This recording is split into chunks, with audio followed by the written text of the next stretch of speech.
بسم اللہ الرحمن الرحیم الحمد للہ رب العالمین والعاقبۃ للمتقین والصلاۃ والسلام علی سید الانبیاء والمرسلین وعلی آلہ واصحابہ وعترتہ اجمعین، اما بعد فاعوذ باللہ من الشیطان الرجیم، بسم اللہ الرحمن الرحیم۔ قال اللہ تبارک و تعالی فی القرآن المجید والفرقان الحمید، ان الشیطان لکم عدو فاتخذوہ عدوا انما یدعو حزبہ لیکونوا من اصحاب السعیر۔ صدق اللہ مولانا العظیم وبلغنا رسولہ النبی الکریم ونحن علی ذلک لمن الشاہدین والشاکرین والحمد للہ رب العالمین۔ تمام احباب محبت سے حضور کی بارگاہ میں درود پاک پڑھیے۔ الصلاۃ والسلام علیک یا سیدی یا رسول اللہ۔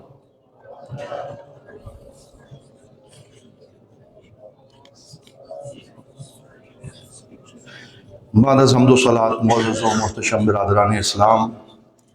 اللہ رب العزت کے فضل و کرم سے ہم سب جمعۃ المبارک کے اس اجتماع میں حاضر ہیں۔ دعا ہے اللہ تعالی ہم سب کی یہ حاضری اپنی بارگاہ میں مقبول و منظور فرمائے۔ حضرات محترم، ماہ جمادی الثانی کا یہ پہلا جمعۃ المبارک ہے، اور آج کے جمعۃ المبارک میں جو آیت میں نے تلاوت کی ہے، اس میں اللہ رب العزت نے انسان کو اپنے حقیقی دشمن سے آگاہ فرمایا۔ ویسے تو اللہ تعالیٰ اور اس کا پاک نبی صلی اللہ علیہ وآلہ وسلم ہمیں دشمنی سے منع فرماتے کہ کسی سے دشمنی نہ رکھی جائے، عداوت نہ رکھی جائے، بلکہ سب کے ساتھ خیر، برکت اور محبت کا سلوک کیا جائے۔ لیکن ایک ایسا فرد بھی ہے کہ جس کو دشمن بنانے کا حکم خود اللہ تعالیٰ نے دیا ہے اور فعل امر کا صیغہ استعمال فرمایا، اور پورے قرآن میں کئی دفعہ حضرت سیدنا آدم علیہ السلام اور پھر ان کے ساتھ جو ابلیس کا قصہ ہے اس کو ذکر کیا، اور پھر فرمایا کہ ہم نے آدم کو پیدا کیا اور اسے مسجود ملائک بنایا، اور فرشتوں کو حکم دیا کہ وہ حضرت آدم علیہ السلام کی علمی برتری، عقل، جو علم اللہ نے انسان کو ودیعت کیا ہے، اس کی وجہ سے، ان کے عجز و انکسار کی وجہ سے، اور جو بھی وجوہات اللہ تعالیٰ کے علم میں تھیں کہ تم آدم علیہ السلام کو سجدہ کرو، تو سب نے سجدہ کیا الا ابلیس ابا واستکبر۔ ابلیس نے تکبر کیا، سجدہ نہ کیا۔ تو اللہ تعالیٰ نے فرمایا فَاخْرُجْ مِنْهَا فَإِنَّكَ رَجِيمٌ وَإِنَّ عَلَيْكَ اللَّعْنَةَ إِلَى يَوْمِ الدِّينِ، کہ تو جنت سے نکل جا اور میری رحمت کے دائرے سے نکل جا، کیونکہ تو مردود ہے۔ اور پھر ہمیں پوری بشریت کو یہ حکم دیا کہ ان الشیطان لکم عدو فاتخذوہ عدوا، کہ شیطان اے نسل انسانی اور اے اولاد آدم تمہارا دشمن ہے، پس تم اسے دشمن بناؤ، اسے دشمن سمجھو۔ انما یدعو حزبہ لیکونوا من اصحاب السعیر،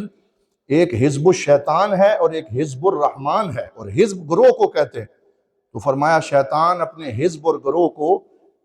بلاتا ہے اپنی طرف تاکہ وہ ہو جائیں اصحاب سعیر اور اصحاب جہنم میں سے ہو جائیں۔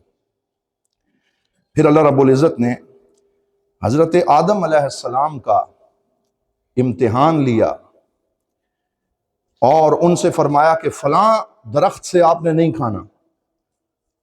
اور حکمت الہی کے پیش نظر وہ بھول گئے، اور انہوں نے اور حضرت حوا سلام اللہ علیہا دونوں نے اسی درخت سے کھایا۔ پھر اللہ رب العزت نے ان کو اس بھول چوک کی وجہ سے جہنم جو ہے وہ جنت سے، جو جس جنت میں وہ تھے اس سے نکل کر زمین پہ اترنے کا حکم دیا۔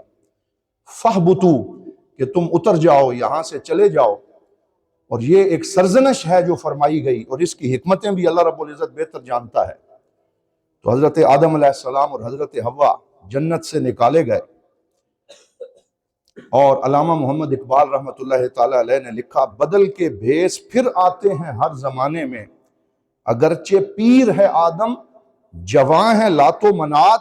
یہ ایک سجدہ جسے تم گراں سمجھتا ہے، ہزار سجدوں سے دیتا ہے آدمی کو نجات۔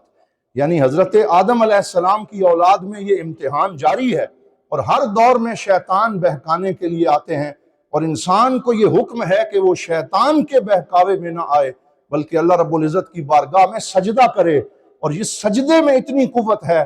کہ جس سجدے کو تو گراں سمجھتا ہے، یہ ایک سجدہ ہزار سجدوں سے نجات دیتا ہے۔ یعنی انسان جب اللہ کی بارگاہ میں جھک جاتا ہے تو ساری خدائی اور ساری مخلوق اس کے تابع فرمان ہو جاتی ہے۔ تو اس طرح اللہ تعالیٰ نے ایک پوری حکایت اور قصے کے ذریعے ہمیں ایک بہت بڑا درس ارشاد فرمایا۔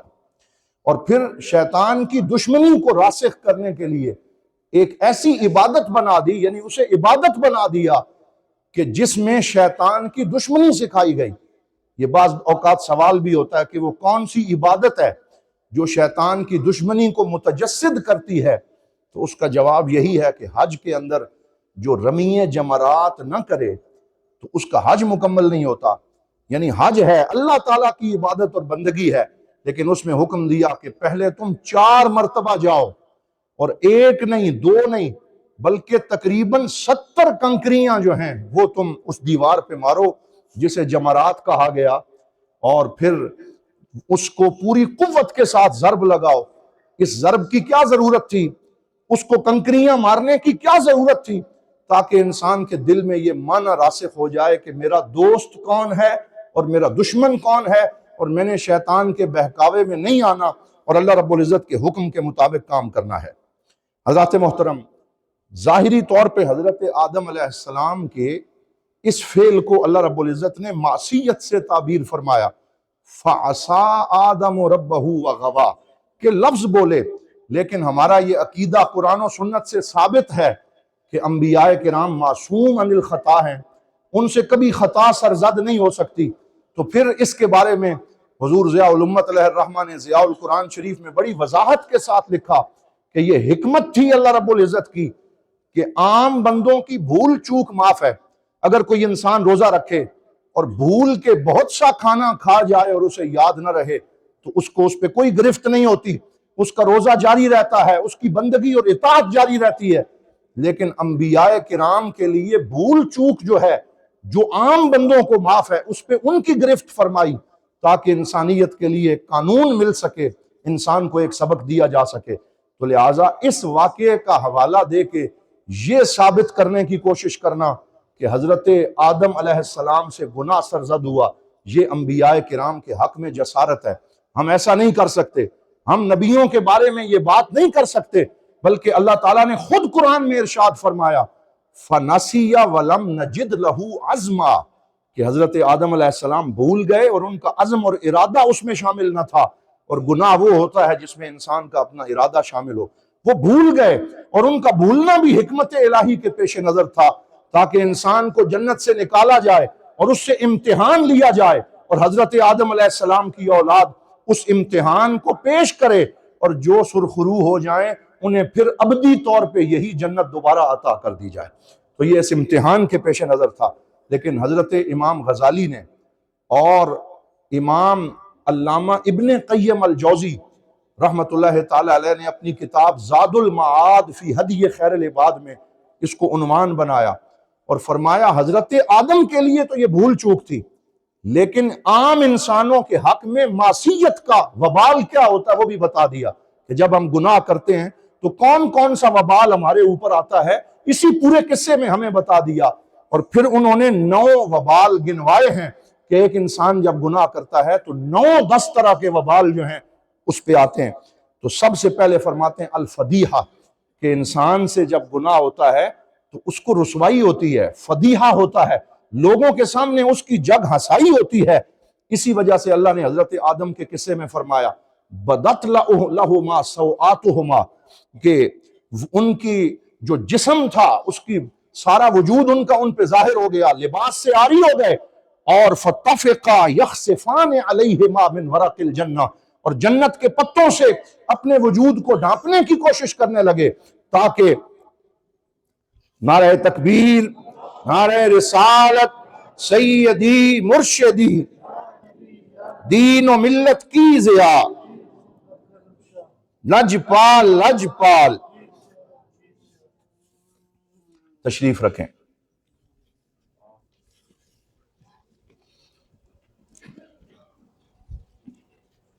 تو حضرات محترم، سب سے پہلے یہ قصہ ذکر کرنے کے بعد اللہ رب العزت کے پاک بندوں نے اس گناہ کا وبال ذکر کیا کہ اگرچہ نبی کے حق میں وہ گناہ نہیں ہے، وہ معصیت نہیں ہے، اور اللہ تعالیٰ نے خود بتا دیا وَنَسِيَ وَلَمْ نَجِدْ لَهُ عَزْمًا، لیکن عام بندے کے حق میں ایک گناہ کا وبال کیا ہے؟ فرمایا سب سے پہلے یہ کہ رسوائی ہوتی ہے اور جگ ہنسائی ہوتی ہے، اس لیے انسان کو اس سے بچنا چاہیے۔ پھر دوسرا ذکر فرمایا اخراجہ من جوار اللہ ومن جنتہ، کہ یہی گناہ ہے جو انسان کو اللہ کے جوار سے اور اس کی جنت سے دور کر دیتا ہے، اور پھر انسان کو توبہ کر کے پھر اس میں آنا پڑتا ہے۔ تیسری بات ذکر فرمائی اسم العصیان علیہ، کہ اس کے اوپر عصیان کے نام کا اطلاق ہوتا ہے، یعنی اس پہ عصیان کا لفظ بولا جاتا ہے، اور ایک انسان کے لیے یہ بھی بہت بڑا وبال ہے کہ اللہ رب العزت کی بارگاہ سے عصیان کا لفظ اس پہ بولا جائے، تو اس لیے یہ بھی ایک وبال ہے۔ پھر فرمایا عتاب اللہ، کہ اللہ کے بندوں کے لیے سب سے بڑی آزمائش یہ ہے کہ اللہ تعالیٰ کی طرف سے عتاب کیا جائے۔ یہی وجہ ہے کہ حضرت آدم علیہ السلام اس بات سے بہت شرمندہ ہوتے کہ آج ہمارے رب نے ہمیں فرمایا الم انہکما ان تلکما الشجرۃ واقل لکما ان الشیطان لکما عدو مبین، کہ اے آدم اور حوا، کیا میں نے تمہیں منع نہیں کیا تھا کہ تم اس درخت کے قریب نہ جانا، اور میں نے تمہیں کہا تھا کہ شیطان جو ہے وہ انسان کا عدو مبین ہے؟ تو فرمایا اس سے ہمارے لیے سبق یہ ہے کہ انسان اس چیز سے بچے کہ اس پہ وبال آئے، انسان اس چیز سے بچے کہ اس کے اوپر پکڑ اور گرفت ہو۔ یہی وجہ ہے کہ جب جنت کے اندر اور یوم حساب کے دن انسان کو جمع کیا جائے گا تو علامہ ابن قیم فرماتے ہیں کہ اللہ تعالیٰ کی حدیث قدسی ہے کہ اللہ تعالیٰ بندے کو اپنے سامنے کھڑا کرے گا، اور جو مومن ہوگا یرخی سترہ علیہ، اللہ اسے اپنے قریب کر کے اس کے اوپر ایک پردہ ڈال دے گا تاکہ یہ جو حساب اس سے لیا جا رہا ہے یہ کسی اور کو نظر نہ آئے، اور وہاں بھی اللہ تعالیٰ بندے کا پردہ رکھے گا۔ پھر اللہ تعالیٰ فرمائے گا عبدی الم انعم علیک، اے میرے بندے کیا میں نے تیرے اوپر نعمت نہیں کی؟ الم ارزقک، کیا میں نے تجھے رزق نہیں دیا؟ انما تتعلم من القرآن قصۃ ابوک آدم، کہ تو نے قرآن میں حضرت آدم علیہ السلام اپنے والد کا قصہ نہیں پڑھا تھا؟ الم ازوجک، کیا میں نے تجھے رشتہ ازدواج کی نعمت نہیں دی تھی؟ الم ارزقک مالا، کیا میں نے تجھے مال نہیں دیا تھا؟ وجمالا، کیا میں نے تجھے حسن اور خوبصورتی نہیں دی تھی؟ اکنت تأتی الناس بالجمیل وتأتینی بالقبیح، تو لوگوں کے پاس تو نیک چیزیں اچھی چیزیں لے کے جاتا، اپنا اچھا چہرہ لے کے جاتا، اور میرے پاس کبھی چہرہ لے کے آتا۔ ایسے اللہ تعالیٰ اس انسان کی گرفت پردے میں فرمائے گا، اور پھر حضور صلی اللہ علیہ وسلم نے فرمایا کہ اللہ رب العزت اس بندہ مومن سے جب کرم کرنا چاہے گا تو یہ فرمائے گا کہ میں نے سترتھا علیک فی الدنیا وہا انا اغفرھا لک فی الآخرہ، کہ میں نے تیرے یہ گناہ دنیا میں بھی لوگوں سے چھپائے رکھے، آج بھی اپنی کریمی کے ساتھ میں تیرے گناہوں کو معاف فرماتا ہوں۔ تو اللہ تعالیٰ جب چاہے گا تو بخش بھی دے گا، لیکن اس دن یہ عتاب بھی ہوگا۔ تو ان نتائج معصیت کو لکھتے ہوئے علامہ ابن قیم فرماتے ہیں کہ غضب اللہ رب العزت کی ناراضگی آتی ہے، اور اللہ تعالیٰ کی یہ حدیث قدسی لکھی کہ اللہ فرماتا ہے انا اللہ لا الہ الا انا، میں اللہ ہوں، میرے علاوہ کوئی معبود نہیں۔ ان اطعت ردیت، اگر میری فرما برداری کی جائے میں راضی ہو جاتا ہوں۔ وَإِن رَضِيتُ بَارَكْتُ، اور اگر میں راضی ہو جاؤں تو برکتیں عطا فرماتا ہوں۔ وَبَرْكَتِي لَيْسَ لَهَا مُنْتَهَا، اور جب میری برکتیں کسی کو حاصل ہوتی ہیں پھر ان کا کوئی انجام نہیں ہوتا، پھر ان کی کوئی نہایت نہیں ہوتی، بلکہ وہ برکتیں اسی طرح نسل در نسل آگے چلتی چلی جاتی ہیں۔ حضرات محترم، اب وقت نہیں ہے کہ اس کی مزید تفصیل بیان کی جائے، لیکن ان پورے قصہ آدم کو ذکر کر کے اس سے جو اسباق ہمیں دیے گئے، ان میں حضرت امام حسن بصری رضی اللہ تعالیٰ عنہ کی زبان سے میں صرف ایک بات یہاں پہ عرض کرتا ہوں کہ حضرت امام حسن بصری رضی اللہ تعالیٰ عنہ ان آیات کی شرح فرماتے ہوئے ارشاد فرماتے ہیں کہ جب اللہ رب العزت اپنے بندے سے خطاب فرماتا ہے اور تو پھر اس کا نتیجہ یہ ہوتا ہے کہ لِيَحْذَرْ أَحَدُكُمْ أَن يَلْعُنَهُ الْمُؤْمِنُونَ وَهُوَ لَا يَشْعُرُ، کہ تم میں سے ہر بندے کو اس بات سے بچنا چاہیے کہ مومن کہیں اس کی لعنت اور ملامت نہ کریں اور اسے احساس بھی نہ ہو، اسے شعور بھی نہ ہو۔ تو لوگوں نے پوچھا یہ کیسے ہو سکتا ہے؟ فرمایا یعمل بمعصیت اللہ ویلقی اللہ کراہیتہ فی قلوب المؤمنین، کہ جو بندہ گناہ اس سے سرزد ہوتے ہیں تو اللہ تعالیٰ اس کی ناپسندیدگی لوگوں کے دلوں میں پیدا کر دیتا ہے اور اس کو سجدے میں لذت عطا نہیں کرتا، اس کی مناجات سے چاشنی کو ختم کر لیتا ہے، اس کی عبادت میں وہ بندگی میں مزہ نہیں رہتا۔ لیکن جب بندہ اللہ تعالیٰ جب کسی بندے پہ راضی ہوتا ہے تو اس کو سجدوں میں لذت عطا فرما دیتا ہے، اس کے چہرے پہ نور عطا فرما دیتا ہے، اس کے دل میں سرور عطا فرما دیتا ہے، اسے بندگی کی چاشنی بخش دیتا ہے۔ یہ وہ شرح ہے جسے حضرت سیدنا امام حسن بصری رضی اللہ تعالی عنہ نے بیان فرمایا۔ حضرات محترم، وہ بندہ جس نے نیکی کی اور نیکی کا بیج بویا، اللہ تعالیٰ اس کی نیکی کے آثار کو پھر کبھی ختم نہیں ہونے دیتا، بلکہ وہ آثار نسلوں میں باقی رہتے ہیں، وہ نور نسلوں میں باقی رہتا ہے۔ میں اپنی گفتگو کے آخر میں ایک ایسے ہی عبد منیب کی طرف اشارہ کرنا چاہتا ہوں جنہیں دنیا حضرت امیر السالکین رحمت اللہ تعالی علیہ کے نام سے یاد کرتی ہے، جنہوں نے نیکی کا بیج بویا، جو راتوں کو جاگے، جنہوں نے دریائے جہلم کے کنارے خلوت نشینی کی، وہ عبد مقرب جس کو اللہ رب العزت نے نیکی، تقوی اور مناجات کی لذت عطا فرمائی، جن کی زبان ہر وقت اللہ رب العزت کی ثنا میں رطب اللسان رہی، جن کے ہاتھ روتے ہوئے اللہ کی بارگاہ میں اٹھے رہے، جو کئی 100 دفعہ کلی کر کے اپنے منہ کو اللہ رب العزت کا نام لینے کے لیے تیار کرتے رہے اور ساری زندگی اللہ رب العزت کی عبادت میں گزاری، آج ان کو تشریف جہاں سے اس دنیا سے گئے ہوئے 100 سال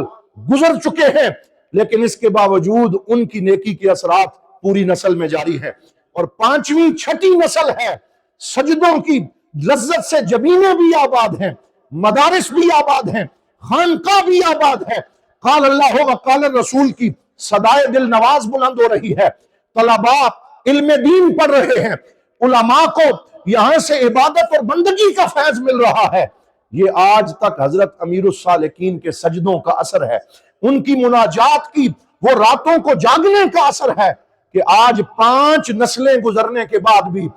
بیرا شریف سے اللہ رب العزت کے فضل و کرم سے اللہ اور اس کے رسول کی محبت کی صدائے دل نواز بلند ہو رہی ہے، اور انشاءاللہ اللہ تعالیٰ جب کسی کو جزا دیتا ہے پھر وہ قیامت تک ختم نہیں ہوتی۔ ہمیں امید ہے کہ بیرا شریف سے عشق و محبت کا یہ نغمہ انشاءاللہ قیامت تک جاری و ساری رہے گا۔ حضرات محترم، آج میں آپ کو اپنے دل کی گہرائیوں سے یہ دعوت دینا چاہتا ہوں، آپ پہلے بھی عرس پہ آتے ہیں، حاضری دیتے ہیں، لیکن یہ 100 سالہ عرس پاک ہے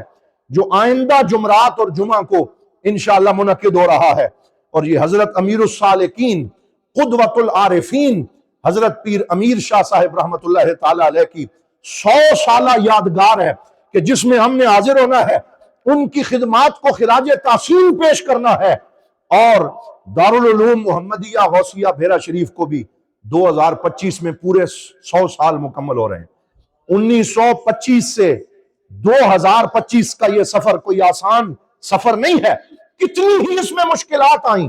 کتنی ہی راتیں حضرت غازی اسلام اور حضور ضیاء الامت جاگے، کتنی محنت فرمائی، کتنے چلے لگائے، تب جا کے یہ منزل نصیب ہوئی۔ اب ہمارا یہ حق بنتا ہے کہ ہم اس کا شکرانہ ادا کریں، اللہ رب العزت کی بارگاہ میں حاضر ہو کے اللہ سے مزید طلب کریں کہ یا اللہ یہ فیض اسی طرح جاری رہے، یہ شملے اسی طرح اونچے رہیں، یہ دربار اسی طرح آباد رہے، اور دارالعلوم محمدیہ غوثیہ بیرا شریف اور خانقاہ امیر السالکین ترقی کی منزلیں طے کرتے رہیں۔ تو آپ احباب سے میں یہ التماس کرتا ہوں کہ جو آستانہ عالیہ بھیرا شریف سے محبت رکھتا ہے، عقیدت رکھتا ہے، تعلق اور انتساب رکھتا ہے، اس کا حق بنتا ہے وہ خاموش نہ رہے۔ یہ شکرانے کا وقت ہے، یہ ہوکا لگانے کا وقت ہے، یہ لوگوں کو بتانے کا وقت ہے کہ اللہ تعالیٰ نے اس خانقاہ پہ کتنے کرم فرمائے ہیں۔ اس لیے یہ شکرانے کے وقت میں پیچھے نہ رہیں، بلکہ عرس پاک کی دعوت کو عام کریں، اور جہاں جہاں تک آپ کی آواز پہنچتی ہے لوگوں تک یہ دعوت بھی پہنچائیں، اور حضور امیر السالکین کی خدمات کے حوالے سے لکھیں اور لوگوں کو دعوت دیں۔ اور انشاءاللہ آئندہ جمعرات کو دن 10 بجے یہاں پہ حضور امیر السالکین رحمت اللہ علیہ کے عرس پاک کی محفل پاک شروع ہوگی۔ ظہر تک وہ رہے گی پہلی مجلس، پھر عصر سے لے کے مغرب تک چادر پوشی کی تقریب ہوگی، عشاء کے بعد تربیتی نشست شب کرم جو ہے وہ بھی بسلسلہ عرس پاک تجھ کو احتشام سے منعقد ہوگی، پھر نماز فجر کے بعد انشاءاللہ اختتام اسارہ۔ ٹھیک، قبلہ صاحبزادہ صاحب ارشاد فرما رہے ہیں کہ انشاءاللہ رات کی جو محفل ہے وہی اختتامی نشست ہوگی، اور اسی میں محفل ذکر بھی ہوگی اور خصوصی دعا بھی ہوگی۔ تو تمام احباب بھرپور طریقے سے حضرت امیر السالکین رحمت اللہ تعالیٰ علیہ کے عرس پاک میں شرکت کریں اور اس دعوت کو عام کریں۔ وآخر دعوانا ان الحمدللہ رب العالمین۔